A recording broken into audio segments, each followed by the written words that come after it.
welcome back to Over the Top News. This week I'm joined by the amazing Reed Alexander, who not only was a star on Nickelodeon's iCarly, but also is the author of his very own cookbook. And today we're going to start off with a little bit on that cookbook. Reed, tell me why you wanted to write a book called Cool Bites. I know. Well, it's so great to be here with you, Tej. Thanks for having me on. I'll give you a little sense of my cookbook. So when I was working on Nickelodeon, I learned a lot about cooking for myself and eating better and exercise and fitness. And I launched a blog that became a very popular site. And this was back in 2010. And within a matter of a few months, I was on the Today Show, Good Morning America, CNN, all sorts of networks talking about this personal When mission. you were 18 years old? Even before. The book came out when I was 18. And this whole process must have started when I was around 15. I was 15 years old the first time I went on NBC, the Today Show. So you knew that much about food that early on? Well, what I knew was what worked for me to help feel better, to lose some weight, and I really wanted to share that information that I had discovered in my own kitchen and through my own research, because I was always very inquisitive, with a younger audience, younger kids like me, who were watching the show at the time, who knew iCarly, and might be dealing with the same issues. And eventually that site was a great vehicle to start working with President Clinton, his foundation, the Obamas, and of course Michelle Obama was a big champion of this issue. You've worked with some awesome people. I've had a chance to work with some really great leaders, and I've been lucky to do that. And I decided to come out with the book, and I started writing it when I was 16. It took about 2 years almost, because the site had become so popular and picked up so much steam that I thought, maybe it's time to go out of just the digital space and enter the real world with something tangible that people can have in their kitchens. Tell me some of the coolest bites. Oh, I like that. The coolest bites. Well, for me, anything dessert-centric. So the theme of the book is all about finding ways to have anything from pizza to apple pie and plenty of other dishes, but make them better for you, lighter, so they're not such an indulgence, and we cut back on the sugar and find ways to cut out fat, saturated fat, etc. So we do have really great recipes like pizza in there, meatballs and marinara. We have apple pie. We have chocolate souffle. Ooh, it sounds delicious. Yeah, and some more sophisticated things too. I have an Asian shrimp udon soup with ginger and lemongrass, inspired by some of my travels to the Far East. Things like this that I really crave. So, personally, I'm vegetarian. Okay, well, you'd find some things in there. You would find baked goods, you'd find dinners, a lot of vegetarian and vegan options. But what's the best item that you can recommend in your book for vegetarians? Oh gosh, what? I would say, because the book came out a few years ago, I would even update it to give you what I would make my best recommendation today. I'm loving these bowls that are out there, tofu bowls and Asia bowls.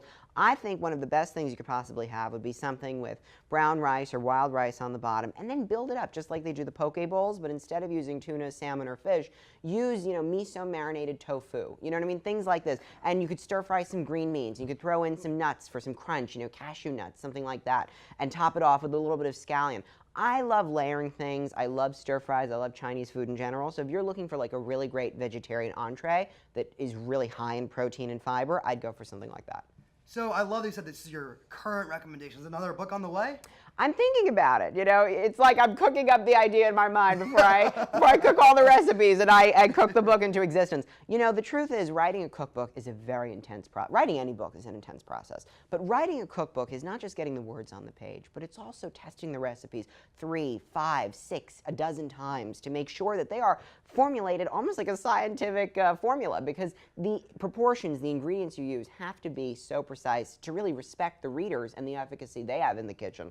That, I'm a full-time journalist. I'd really want to carve out a good 18 months to steep myself in the process of writing another book. I imagine there were a lot of hours in the kitchen. Did you have a team helping you, or is it all I had your one creations? culinary assistant, but not to develop recipes. It's a good question. The culinary assistant was there to help me in my strategic and creative process, to execute recipes, but coming up with all those recipes, being sort of the manufacturing line of ideas, that was on me. And that was lots of work. So with your culinary prowess. That's a very generous term, thank you. Going back to iCarly, yeah. Were you the foodie on set? No, it's funny, a lot of people, I always liked going out when I was on the show, and for us, our studio in Los Angeles, Nick on Sunset, which Nickelodeon no longer owns, was surrounded by great places to eat. We had places down the street. We had Katsuya, which was an incredible place for Japanese food. So we all would eat pretty well when we weren't working, and everybody knew that I loved going out and being, experimenting with new places. But I don't think people really knew when I was on set my passion for food until 3 or 4 years into the show, because that's when I came out with the website and started talking about this publicly. But you know, when we were on set, we were just exclusively trained on work and the theatrical content we were trying to put out. That's awesome. And the show itself is well known for a couple foods. Of course, the infamous Spaghetti tacos, right, exactly. But which I just tried here very on first campus. time. Yeah, on Off the Wire. I've never had them before in the decade plus that I've been part of the iCarly community. Why didn't you try them ever? I think I was always intimidated, to be honest. I think I was a little bit half repulsed, half like curiosity killed the cat. So, I'm not going to give it a shot. But they were pretty decent. But your character itself, the food specialty, Right. the tapenade. Oh, yeah. Tell me about that. What exactly is tapenade? Because I think people just kind of have this idea of this red visual in their minds. Yeah, and yeah. Why was your character so into it? Well, tapenade is a mix of olive puree, olive oil, garlic, sometimes capers. It's a very, very savory puree that people will use with crackers as appetizers on little biscuits. Sometimes they dip vegetables into tapenade. And I've seen it now in restaurants. I don't credit Neville, my character, for suddenly the mainstream appearance of tapenade. I think it's just, there's more culinary awareness now than there's ever been. But my character really liked it, I think, because if you ask the writers, the name is so hilarious. What 8, 10, 12-year-old viewer is going to know what tapenade is, But to introduce them to things like that through my character, who always had a pretty interesting taste for food, good vocabulary, was a fun opportunity. I always thought when I was a kid watching the show, tapenade was a hat. It sounds like tapenade, the all top sorts of your noggin. Right, nod, exactly. something I can like see that. why you would think that. So, but going back to the show itself, what are some insights of iCarly that maybe myself, didn't get to see on screen, but that you got and you can share with us? Oh gosh, there were so many fun things we did. First of all, in the green room, we had Rock Band. Remember when that was such a big game? Was the green room actually green? There were parts in the walls. There were very narrow strips of the walls that were green, and everything else Because wasn't. in my experience, green rooms Are are never green. green. Never green. Never green. And Nickelodeon is famous for their green slime, so you might think we'd have like some sort of, picture of slime coming down. We really didn't. We had little bits of green here and there, but the rest of it was very white. But we had Rock Band. That was the lounge. That was the place to be. The hangout spot. Yeah, you had to have a promoter to get in there. Another thing that I look back on very fondly is when our brilliant creator, Dan Schneider, would come and terrify everyone. I mean, there was one time he snuck up on me in the middle of a take. I was doing a scene with Miranda, and he came up behind me, and he just I think he just hit my shoulder. And the two of us, Miranda and I, we screamed. I think we probably shattered the lights. It was unbelievable. We were so terrified from this. So he was just going around scaring you He guys? would do this for fun. It was his signature thing. And listen, he was the head honcho, so he could do whatever. Yeah. If he interrupted a take or he, caused something. No one to yell at him. Nobody was gonna, contradict him. But it was funny, and it got us out of our comfort zones to always have some moments of levity. So it wasn't always, serious work. Another thing that people don't know, when I was on Off the Wire just now, I came obviously wearing a big, heavy jacket, and everybody said, "Why are you wearing a jacket in Miami Beach?" The truth is, I get very cold on set. And I think where that comes from is growing up on the Nickelodeon set, we used to keep that soundstage ice cold.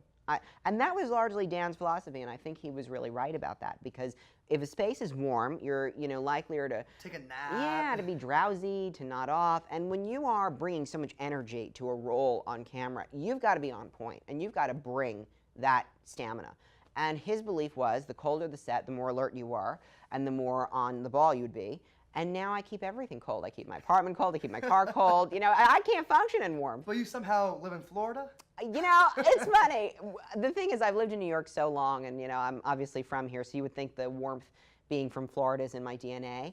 But summer in the city, let's say, summer in New York City is sweltering. Summer here I actually really love, because you can go to the beach, there's more open space, you can go for a long walk in the same way that you can't really in a concentrated, crowded city like New York. So there's something about Florida warmth that I really don't mind. That's awesome. And last question before we wrap things up. What are you up to now? I'm a journalist, so I really look up to you and everything you're doing. I've been at the Wall Street Journal for the past year. People don't realize, when I was in college at NYU, I moved to Hong Kong to be a reporter for CNN International. I've really been enjoying covering world news, hard news, politics. Your one top favorite story you've ever worked on? I loved reporting the Olympics this past year in South Korea because I did it from New York, but I had a chance to have a front row seat to talk to gold medalists and silver medalists and bronze medalists who shattered world records for Team USA. The same way you shattered the glass. When Dan came and scared me. But the thing is, that didn't take any athletic skill. That didn't take any training, you know. I just get a gold medal in that by having a very annoying and shrill voice. But seriously, you know, the chance to interview those heroes for Team USA and hear about how they were little kids in rural communities in our country, and every day after school until, you know, midnight they would go and train and then get up at 5 a.m. so they could train before class. And this is what they were doing. And now they're 18, 19, 20, early 20s, and they are representing the best spirit of our country and winning these incredible accolades for us. For me to have the opportunity to help tell their story, give them a voice, and bring them to the American audience was a great honor. So that was one of my favorite pieces I've done. All right, that's awesome. Such a pleasure. Thank you so much for speaking with me today. I look forward to next time. Absolutely, Tej. Anytime. Thank you so much right. for having me.